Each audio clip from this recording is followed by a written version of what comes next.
Nananawagan si House Speaker Ferdinand Martin Romualdez sa pandaigdigang komunidad na igalang ang 2016 arbitral ruling ng United Nations Convention on the Law of the Sea o UNCLOS at pairalin ang pangdaigdigan na batas sa West Philippine Sea o WPS. Ayon kay Romualdez, hindi lamang ito usapin ng teritoryo kundi isang pagsubok sa paninindigan sa pagpapanatili ng kalayaan sa paglalayag. Sa kanyang talumpati sa Parliamentary Intelligence Security Forum o PISF, binigyan din niya ang patuloy na militarisasyon at panggigipit ng China sa pinag-aagawang teritoryo. Kanya ring pinahayag na hindi kakayanin ng bansa ang hamong ito ng mag-isa at kinakailangan magkaroon ng sama-samang pagkilos mula sa pandaigdigang komunidad. Dito kanya ring ipinatbatid ang pagpapatibay ni Pangulong Ferdinand Marcos Jr. ng diplomatikong ugnayan at seguridad ng bansa upang maprotektahan ang soberanya. Dito binanggit din niya ang mga bagong batas tulad ng Republic Act No. 12064 o Philippine Maritime Zone Act at Republic Act 12065 o Philippine Archipelagic Sea Lanes Act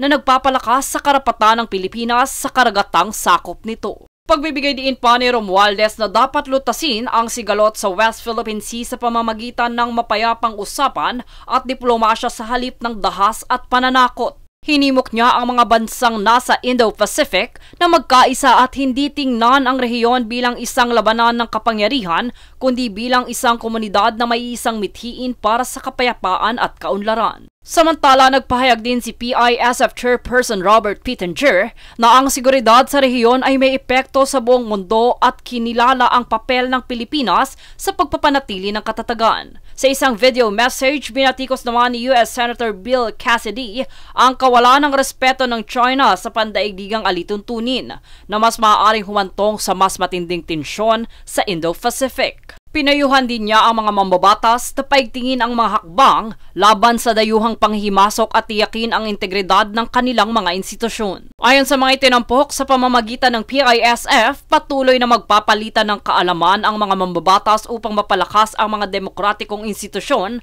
at protektahan ang soberanya ng kani-kanilang bansa. Jade Buhoy, nag-uulat para sa Golden Nation Network.